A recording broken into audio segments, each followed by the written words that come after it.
Alejandro Moreno supuestamente acaba de quedar exhibido frente a todo México, como nunca antes en su carrera política.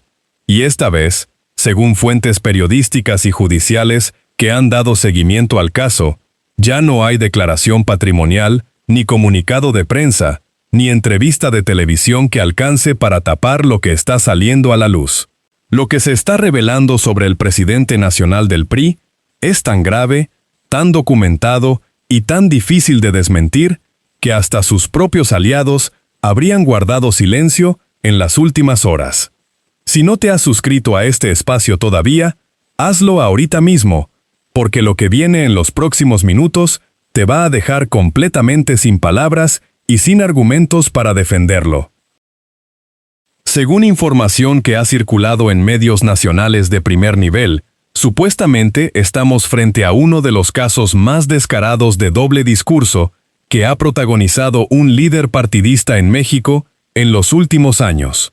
Alejandro Moreno, el mismo que se plantó frente a los micrófonos con toda la seguridad del mundo y dijo que su patrimonio era público, que todo estaba en sus declaraciones, que no tenía absolutamente nada oscuro que esconder, hoy enfrenta, de acuerdo con reportes que han alcanzado nivel nacional, un proceso judicial que supuestamente involucra a 32 de sus colaboradores más cercanos.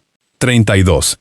Y el número, aunque ya de por sí impresiona, no es lo más grave. Lo más grave, mis amigos, es lo que hay exactamente detrás de ese número. Quédate hasta el final, porque esto apenas comienza y cada minuto que pasa se pone considerablemente peor para Alito. Para entender por qué este momento es tan significativo en la historia política reciente de México, hay que regresar en el tiempo. Hay que recordar cómo se veía a Alejandro Moreno sentado frente a Carmen Aristegui en aquella entrevista que mucha gente guardó en la memoria, con esa seguridad pasmosa que únicamente tienen quienes creen firmemente que la factura nunca les va a llegar. Aristegui le preguntó por los terrenos, le preguntó por las propiedades en Campeche, por las playas de Champotón, por cómo un gobernador con el salario que el erario público le asigna pudo supuestamente construir el patrimonio que tiene registrado a su nombre. Y Alito respondió con una frase que vale la pena grabar, guardar y reproducir cada vez que alguien hable de rendición de cuentas en este país. Dijo, según se escuchó en esa transmisión, que cuando Aristegui pudiera acreditarle que era el Ministerio Público, entonces él le daría explicaciones. Dicho así, con esa frialdad, como quien le habla a alguien que no merece ni su tiempo ni su atención, como quien tiene absolutamente todo bajo control y no teme a nada ni a nadie. Si quieres que sigamos exponiendo este tipo de casos cada semana en este espacio, suscríbete ahorita, porque aquí no vamos a parar, y esto apenas está calentando. Esa respuesta, mis amigos, lo dice todo sobre cómo opera Alejandro Moreno cuando alguien se le acerca con preguntas incómodas. Y antes de que sigas escuchando esto, si ya llevas varios minutos con nosotros y todavía no te has suscrito a esta plataforma, este es el momento de hacerlo, porque lo que viene ahora conecta cada pieza del rompecabezas de una forma que Alito nunca quiso que nadie viera. Pero volvamos a esa declaración, porque hay algo que choca, y choca muy fuerte.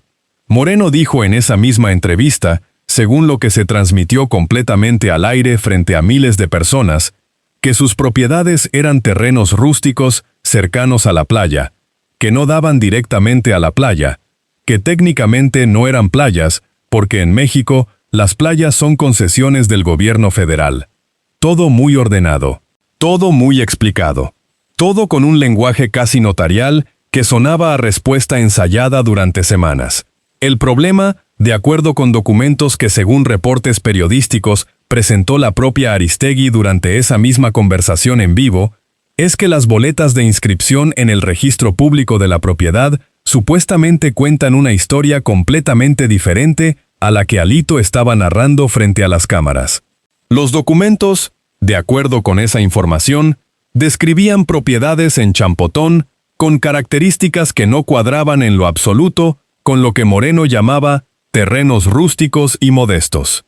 Y cuando Aristegui le señaló ese detalle con documentos en mano, La respuesta de Moreno fue llamar todo aquello, así en bloque y sin matices, una gran mentira.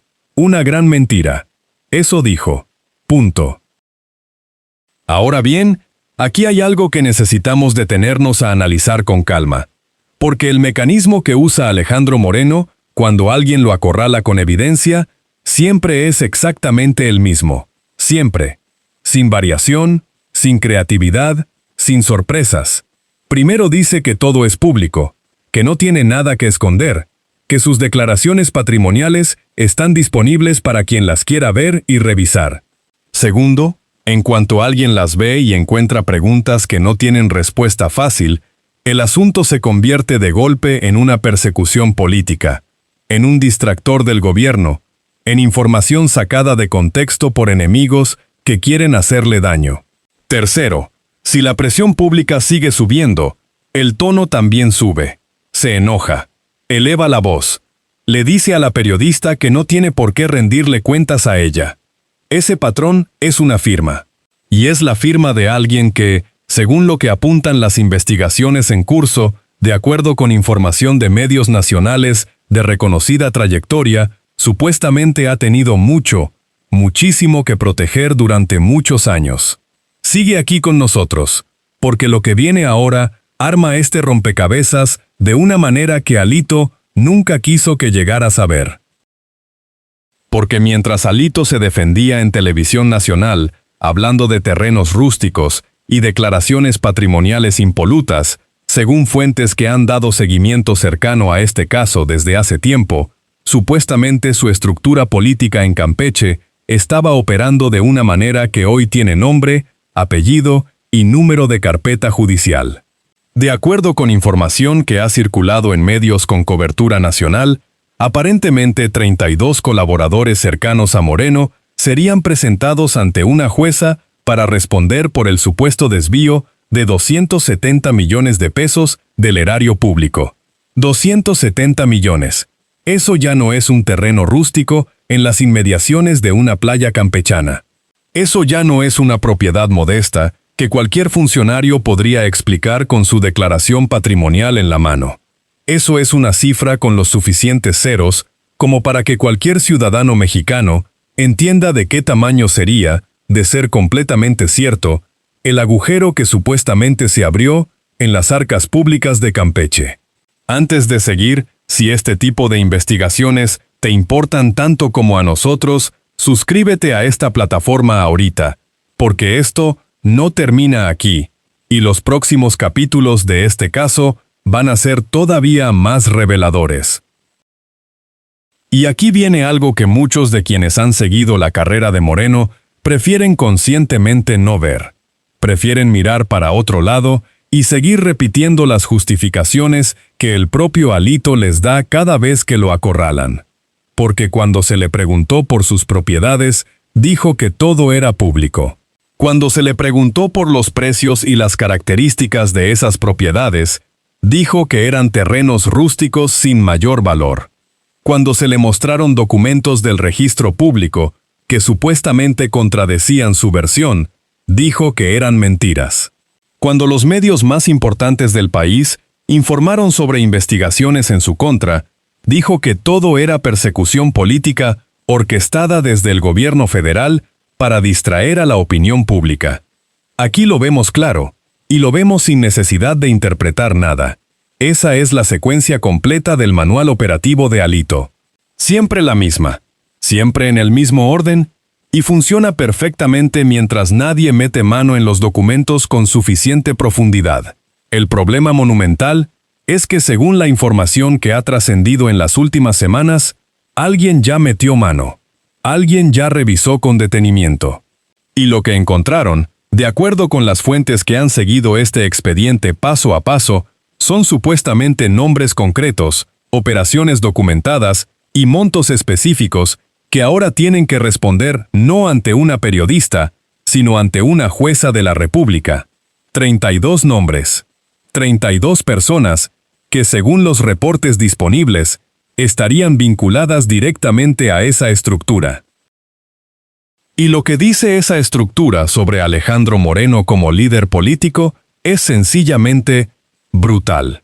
Porque en México llevamos años escuchando a Moreno hablar desde los micrófonos del PRI sobre la necesidad de transparencia en el ejercicio del poder, sobre rendición de cuentas, sobre la importancia de combatir la corrupción desde la oposición con el ejemplo.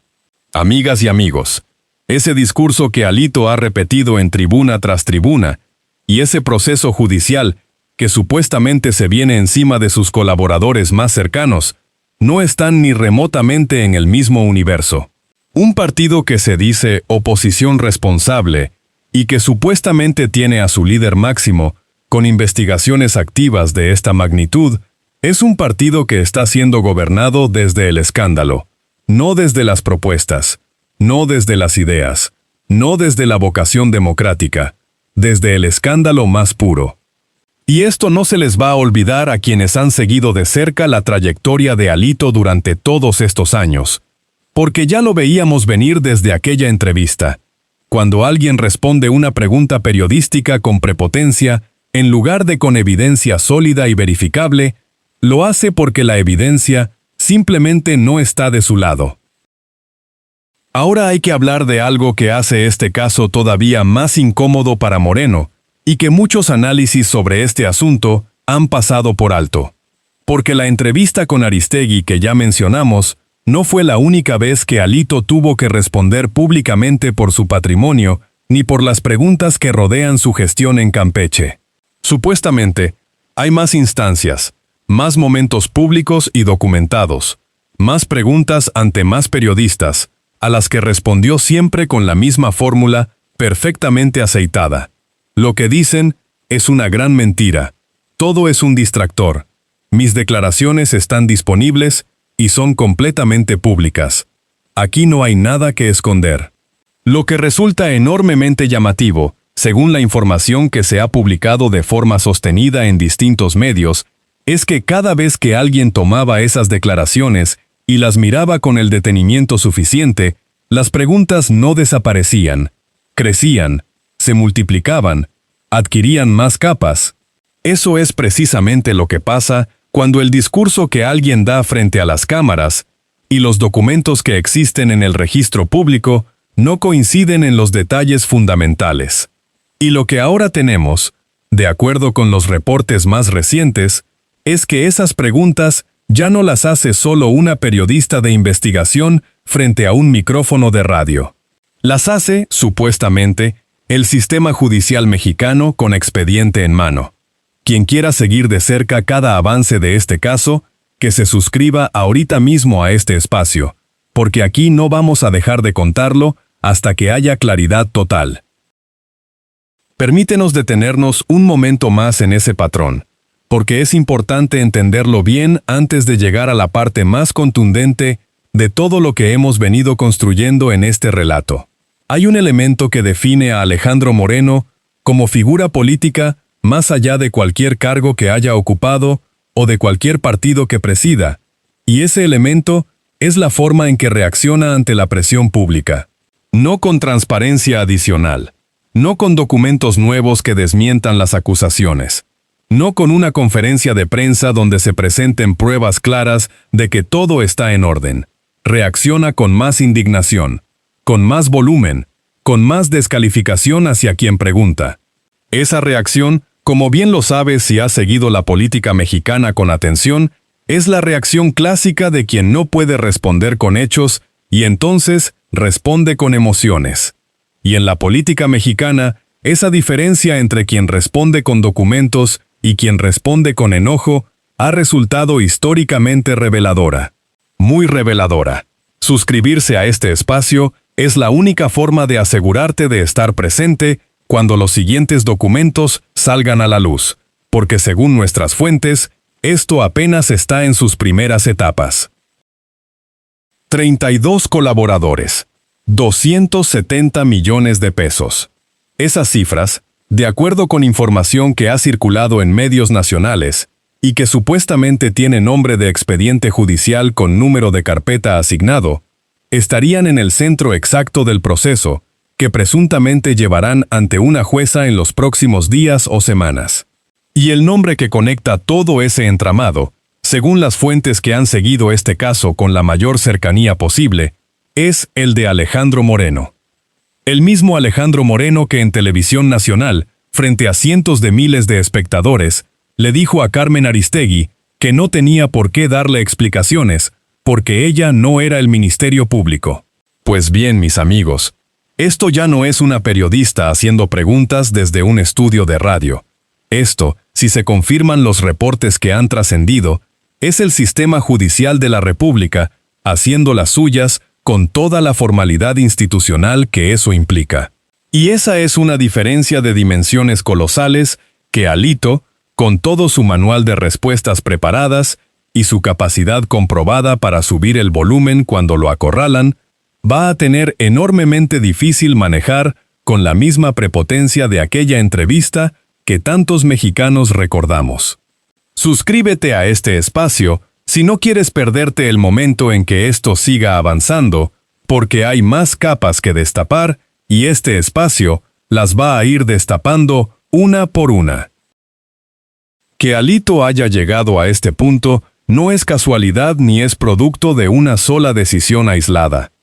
Es el resultado de años de construir un estilo de gobierno y de liderazgo político basado en la impunidad como herramienta de gestión. Porque si algo han demostrado los casos que han salido a la luz en México en los últimos años, es que la impunidad no es solamente la ausencia de castigo. Es también una forma de operar, una manera de tomar decisiones, un mensaje silencioso que se envía hacia abajo en la estructura política. Aquí se puede, aquí no llega nadie, aquí estamos protegidos. Eso, según la información disponible y los reportes que han publicado distintos medios de comunicación con acceso a fuentes cercanas al expediente, sería supuestamente lo que habría ocurrido en Campeche durante la gestión de Moreno. Una estructura que operaba con la confianza de quien cree que las preguntas nunca se van a volver expedientes y los expedientes nunca se van a volver audiencias. Hasta que, supuestamente, así ocurrió.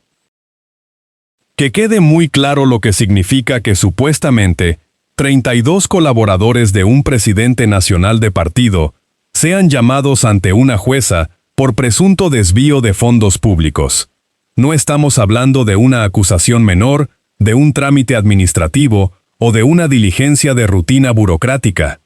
Estamos hablando, de acuerdo con los reportes que han trascendido, de un proceso que toca directamente la forma en que supuestamente se administraron recursos del erario en Campeche durante años. Y cada uno de esos 32 nombres representa una persona que, según las investigaciones en curso, habría tenido un papel en esa red. Una persona que tomó decisiones. Una persona que firmó documentos. Una persona que en algún momento recibió una instrucción o la dio. Y todas esas personas, de acuerdo con los reportes disponibles, llevan un hilo que según las fuentes apunta hacia arriba, directo hacia arriba. Y ya sabes bien a dónde lleva ese hilo cuando llegas al tope de la jerarquía de esa estructura. Alejandro Moreno le dijo a Carmen Aristegui que no tenía por qué darle explicaciones a una periodista. Pues resulta que, según todo lo que apuntan los reportes disponibles, supuestamente sí las tiene que dar. Solo que ya no frente a un micrófono de radio, donde puede subir el volumen, desacreditar a quien pregunta y llamar todo una gran mentira, con la comodidad de saber que nadie en ese estudio tiene poder coercitivo sobre él. Sino, de acuerdo con lo que señalan los reportes judiciales que han trascendido, frente a las instituciones que él mismo juró respetar y fortalecer cuando tomó el poder en Campeche, y cuando aceptó la presidencia nacional del PRI. Eso, mis amigos, es lo que queda de este caso hoy. Una fotografía de hipocresía política tan nítida que ni el manual de respuestas más sofisticado puede difuminarla. Y como bien lo sabes, casos como este no terminan solos ni desaparecen con el paso del tiempo. Siguen, crecen, se acumulan, y este espacio los va a seguir contando uno por uno, sin prisa y sin pausa, hasta que la transparencia deje de ser solamente un discurso de tribuna en la política mexicana.